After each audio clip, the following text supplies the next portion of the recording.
Again, good morning to you. I want to welcome our viewers online from wherever you're watching or listening. We're so glad that you are here with us. We are continuing this powerful book series that we have, An Altar in the World by Barbara Brown Taylor. And this week we're looking at chapters 3 and 4, which is the practice of wearing skin and walking the earth. Isn't that great? So she's talking about, in these chapters, the sacredness and divine power of our bodies. So last week, we talked a lot about reverence. Remember, reverence means having respect or awe for something or someone.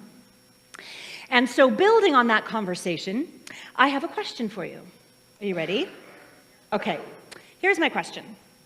How many of you have a deep reverence and sheer awe for your body all the time? Okay, all right.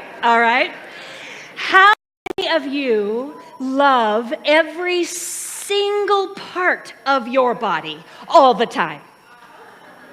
All right, oops. All right, I am going to ask it another way. Are you willing to consider that you can indeed not only love your body, but fall madly in love with your body temple exactly as it is? Are you willing? Are you willing to consider? Okay, because that's what we're going to talk about this morning. Now, you may have heard me refer in the past talks to our bodies as our body temple. I want you to know that that's very mindful on my part. And the reason for that is because it reminds us of the sacredness of our bodies. The word temple comes from the Latin templum, which means a building for the worship of God. That is what a temple is. And we live and we breathe and we move around in these mini buildings, right? These temples that house our soul. We're just covered in skin. As Barbara Brown Taylor writes, our body is our soul's address. Isn't that great? Our body is our soul's address. And over time, there's been a severing between the indwelling spirit and our body temple. And this goes way back. So many of the earliest interpreters of the teachings of Jesus were Greeks. The thing is the Greeks separated body and soul. Jesus did not, but the Greeks did. And then, if you look at the writings of St. Augustine, in regards to the human body, he connected Adam and Eve and just a whole boatload of shame theory that unfortunately stuck. And then moved towards the Protestant Reformation, which pretty much sealed the deal. And after that came along Freud, who just confused the heck out of all of us. And then the crash diet culture, which started in the late 50s, early 60s, and continues to this day. And now with social media and all that is, and the body shaming, overwhelming amount of body shaming that happens there. So no wonder there is a disconnect between the indwelling spirit, our inner divinity, our God self, and our body. No wonder. So we teach that God's spirit love is in, through, and as all things. So guess what that means? That means that God or spirit or love is in, through, and as your skin, your hair, your nose, our thighs, our bellies, our feet, all of it. God is in all of it. Why? Because we are God's stuff. We are spirit in shoes, or stylish, strappy sandals, if the case may be. It follows then, though, all kidding aside, that when we diminish any part of ourself, what we are doing, and for whatever reason, whether it's worthiness issue or shame issue, self-image challenge, an illness, you name it. When we diminish any part of our body temple, we are in essence diminishing the precious, unique parts of God that are expressing as us. I'm going to say that one more time. When we diminish any part of our body temple, we in essence are diminishing the precious, unique parts of God that are expressing as us. Now, if this is a tough one for you, and the idea of experiencing your body temple with reverence, respect, and awe is difficult, I get it. I really do. And the great news, the really great news, is that we have the ability to change our thinking around this. We teach this all the time. We teach that you can change your thinking and the way that you respond, and that's key, the way that you respond to anything. And it's in the intelligent, emotionally intelligent, spiritually grounded response that ultimately changes your life. Do you hear what I'm saying? We change our thinking about something, which enables us and allows us to change our thought about it, and then our response to it. Life is going to happen, right? And this is what is so masterful about our curriculum and our classes. It really teaches the skill set that society does not necessarily teach yet. So I have a simple and very practical tool around this idea, if you're wanting it, and I'm telling you it works. It's really simple. And that is at night, just before you go to sleep, I invite you to check in with your body temple and notice any place in your body that you are at odds with for whatever reason. Whatever area that may be, not everyone, but that may be causing pain or angst or concern, any area you may be mad at, I invite you to take a very deep breath and with the gentlest, kindest compassion you can muster just before you go to sleep, I invite you to send love and light and peace and calm to that part of your body. Now, you may be met with resistance, and that's okay. That's all right. I'm going to ask you to ride that wave of resistance. Take a breath, and this only takes a few minutes, and flood that area of your body. Visualize, see light and love and peace and calm surrounding it. And know that as you go into your dream life, that truth is doing its work. It's rearranging the false belief within you. And over time, this spiritual practice of sending love, of knowing love in any area of your body that is causing you challenge, difficulty, or hurt, it helps. It helps to soften. It helps to heal the separation, restoring peace and harmony and alignment to your body temple. It just takes a few minutes, just right. It's a powerful practice to send love to your body.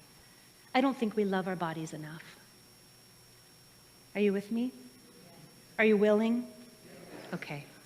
All right. And for those of you who are goal-oriented,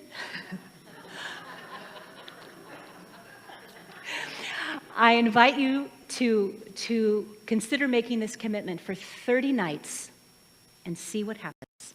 Just 30 nights. Just notice a month from now how you're feeling about your body.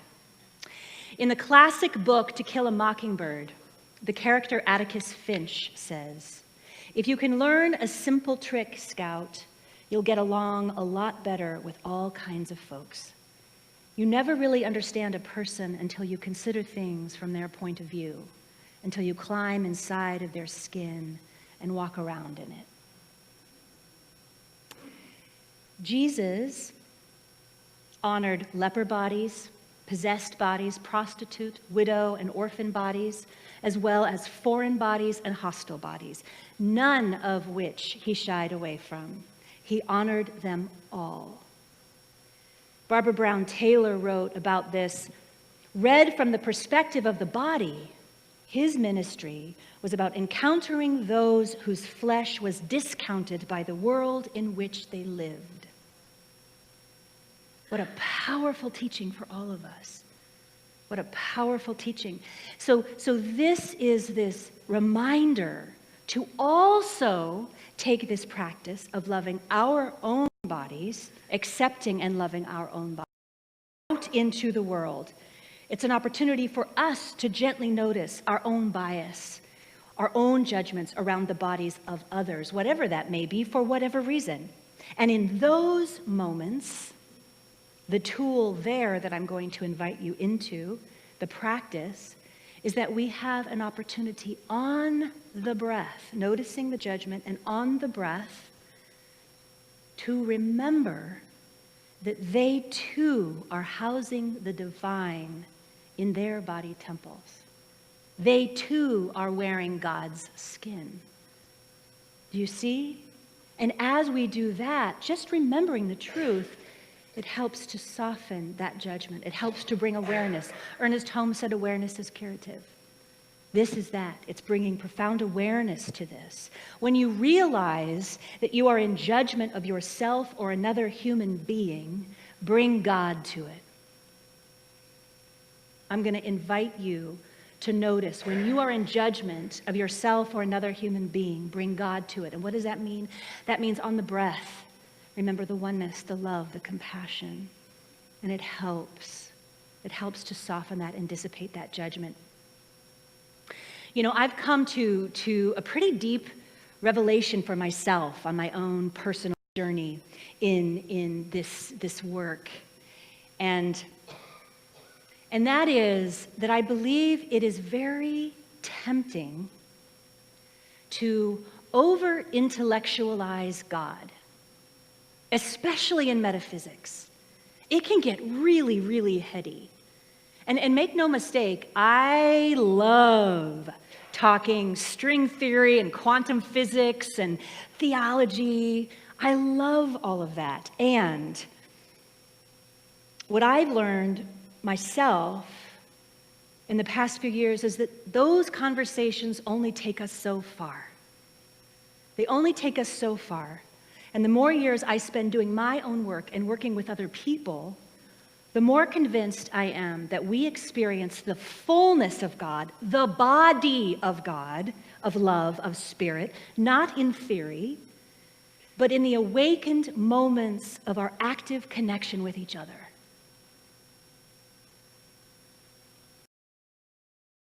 Moments of our active connection with each other. In that, we experience a massive dose of God, of the divine, in the doing.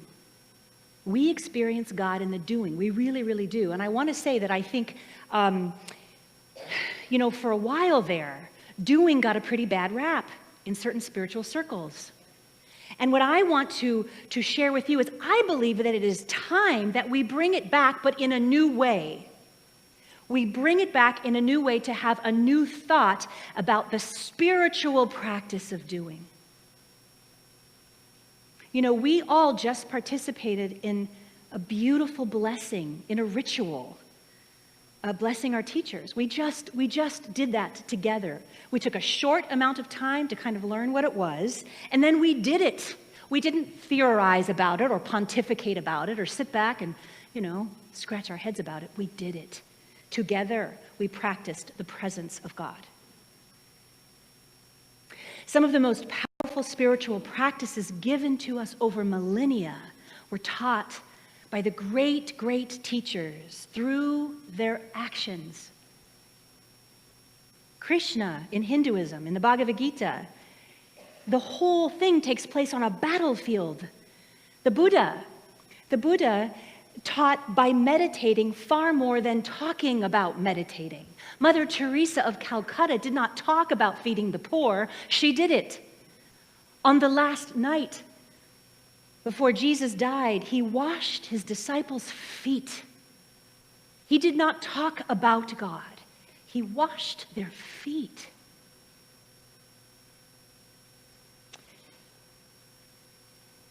They were all teaching about loving action. They were all teaching about applying this teaching, about the doing of it, the activation of Spirit of God in our beingness. Are you with me? So I have several nieces and nephews under the age of 7. And it's such a treat for me when I get to be with them and I sit on the floor and we're playing games and I'm fully present with them and I'm listening to their little but giant hearts. And for me, this is a form of prayer because I'm communicating with the divine through them.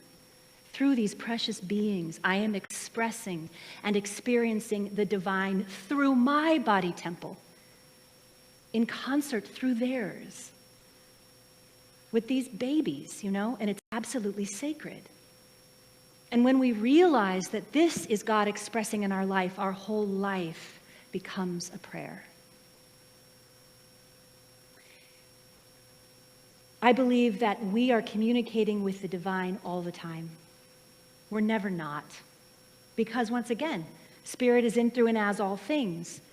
We're communicating with the divine, and when we wake up to it, when we are present to it, it is that much greater and more meaningful in our lives. When we're in nature, when we're with children, when we're with our loved ones, or a partner, our person, when we're doing that which creatively fulfills us, when we are meeting seeming strangers, who might sometimes be on the freeways.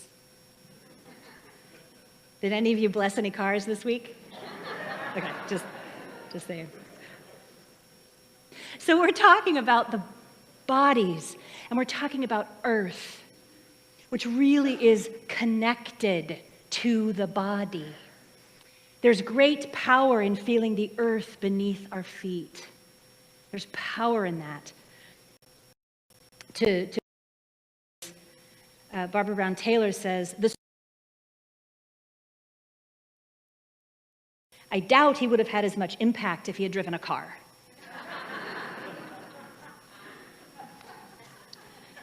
The earth beneath our feet is a big deal, and we forget. We forget. The final practice that I want to offer you is to suggest that you actually go out of your way, you mindfully feel the earth beneath your feet. I'm not talking about the wood floors or linoleum or carpet or concrete around your house. I'm talking about the actual earth. And if walking is difficult for you or walking barefoot is uncomfortable for you, that's okay. That's okay. All you have to do is just take off your shoes and just feel the earth beneath you. Miss Taylor writes, just take off your shoes and feel the earth under your feet as if the ground on which you stand is holy ground. I invite you to remember that wherever we are on holy ground. So let's feel that more. We're on holy ground right here. We're on holy ground on the way to the parking lot. We're on holy ground at brunch. Wherever we are. So this week, I invite you to lovingly notice where you are feeling separate from any area of your body temple and bring light and love to bring peace and harmony to that place within you. And notice too where you may be in judgment of the body temple of others. And on the breath, just simply remember that we're all God's stuff and allow that to assist you in dissipating that judgment. Notice how God and Spirit shows up in the activities in your life. In what you're doing, I invite you to bring awareness to that, whatever that may be for you. God is in that, and allow God to be fully felt in that moment. And then finally, that there is divine power in feeling Mother Earth beneath our feet. There's divine power in that. Get out in nature. We're in Portland. I mean, seriously. Sorry for those of you online that are not in Portland. It's very pretty here, I think. But I invite you to just lean into and feel, get in tune with the earth that we are all a part of. Thank you. I love you. Thank you. Thank you. Thank you. Thank you. Thank you.